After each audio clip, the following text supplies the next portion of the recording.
colleagues wrote theses, and that took up a good 6 months of the time. I used to say, everybody would say, oh, this is the best years of your life.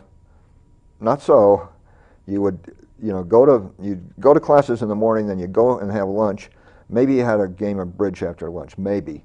And then you go to the library about 2 o'clock, and you come out of the library at 11 o'clock at night, having worked that whole time. Now that's not fun, okay? And that was primarily during the time to get the thesis out. And that was without benefit of computers? No computers. Right. You hand typewriter, of course? Actually, no. Most of them are handwritten. You could write on a typewriter, but none of the guys I knew did it. You would hand in a thesis that was handwritten? No.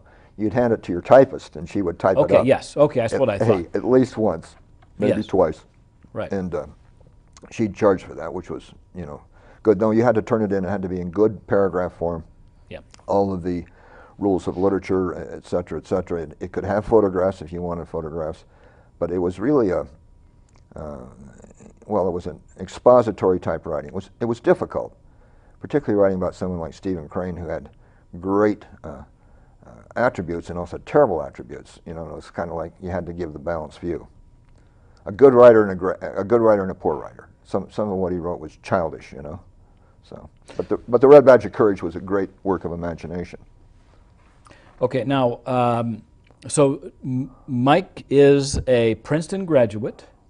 He is also an English major from Princeton, and he parlayed this into his writing and writing the book itself. Now, was it a chore? Was it something that came easy? Did you have to do a lot of rewrites? For those out there who are aspiring authors, Okay. Was it an easy task? No, it wasn't an easy task. And if anybody tells you that it's easy, they're not telling the truth. Writing is out of the gut, and you have to pull it out of your head. You have to look at it realistically the next day. You have to say, this is not the way people talk. Okay, you have to be brutally realistic about what you're saying. It helps to always come back to the storyline. It helps to be able to be flexible enough to revise the storyline.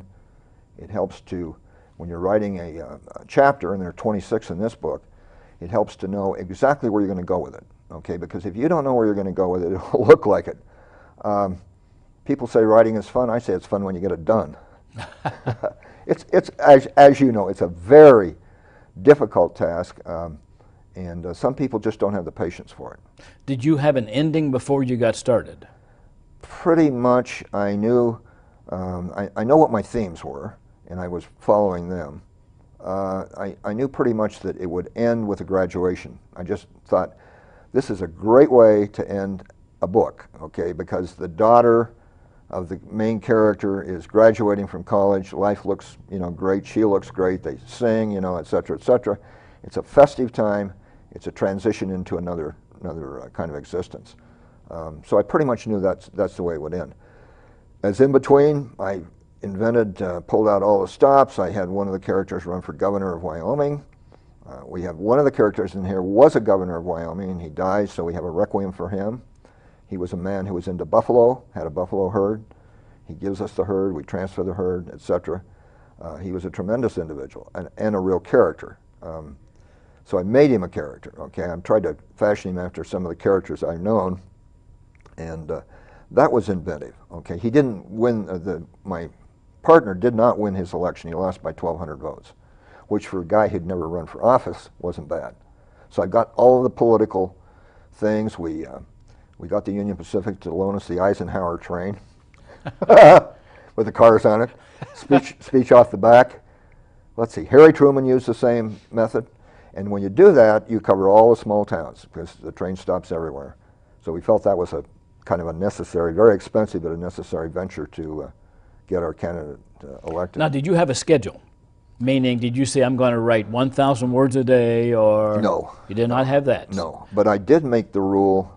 You didn't have a time each day that set down just to, yes, you did? Yes, first thing in the morning, same way as one of my authors that I admired, Ernest Hemingway.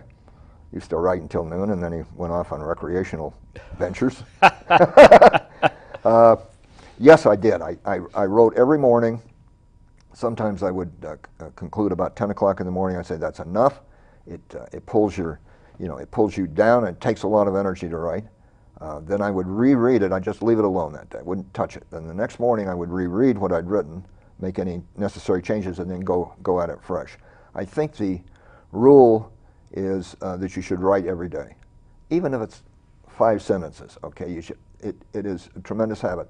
If you put your writing away, just say, well, I'm tired of this. Okay, or I want to do something else. You may never go back to it. It's easy to do. Yeah, it's easy to put it away. That's it's what I mean. extremely difficult to pull it out, and then we all as human beings face something called procrastination. Because I have one that's been in the file cabinet for 20 years probably, maybe longer than that. But I have never looked at it since that time. Well, you and I talked about this, and I would say, I hope that you finish it. Well, and you may not. Okay? I may never get around to that. But that's the problem in writing, is you start something and you have a tendency not to finish it, and if you don't finish it when it's hot or it's in your mind and you're really ready to finish it, you'll probably just let it go. You'll probably say, oh, didn't I write something about that? And you won't, you might not even be able to find it, Right. So. Right. Okay, now, writing is a chore. Yes. What about getting published? Is that an easy task? That's a nightmare. Okay, he said a nightmare. Yeah. Is what... it is such a strange land. You have to throw away all of your perceptions about what things are like. It's a business in a way, and another way it's just a shoot of the dice. If you're really, really good, and somebody tells you, hey, that's the greatest book, that's the great American novel, then you might just get lucky and get royalty publishing, which means that somebody pays for your book. You don't know how good you have to be. Okay, so if you have a high threshold for paying, you can get those manuscripts all bound up and you can send it to Random House and Harcourt and everybody that publishes books who's willing to pay royalties. You're lucky if they read it, okay? You're really lucky. And they usually take a look, oh, this is a first novel, forget it, not interested, because this guy can't write or this woman can't write. So then your next step is, if you're, again, have a lot of money and you want to get it published, is to hire an agent. Well, there are good agents and bad agents. There's just like good publishers, bad publishers. An agent may get you in the door, he may not. Now, a lot of publishing companies insist that you have an agent. So right away, the bar is lifted. The other two ways of going, and I recommend either one of them, is to go for subsidy publishing. That's where you pay, at least in part, for your book. You'll get it published, okay, and it may be good quality publishing, it may not, and it may be too expensive or it may not. Those are things you have to find out in the market. There are a lot of good publishers, small ones, that are reasonable, and they'll work with you. One of the advantages is to have somebody to talk to, okay, and he'll say, or she'll say, that's really, really stupid, or you should take what you're talking about here and split it into 2 paragraphs, or 2 chapters, because you've got 2 separate subjects.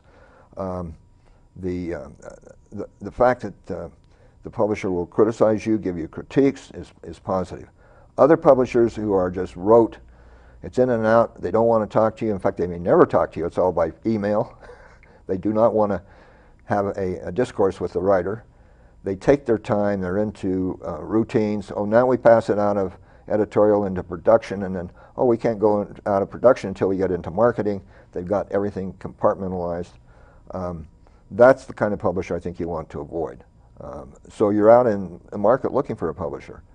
Then there's the last one, which is the preference of many who have very little money and who don't necessarily care how quality a book looks. That would be self-publishing. Nothing wrong with it. I think if you want to be accepted in the marketplace, though, because I've had newspapers tell me we don't review self-published books. We just don't do it. That's our policy. So if you want to get into the market, you want to get some recognition, you want to sell your books, chances are you probably should avoid self-publishing. You did have some rejection slips, is that correct? No, I didn't have any. Oh, okay. I looked at the market and I said, I'll pay for it. Okay, All right? okay. No, but I've heard of writers. One writer that comes to mind, and this is these apocryphal stories, and I think this is true, is a guy by the name of Charles Fraser.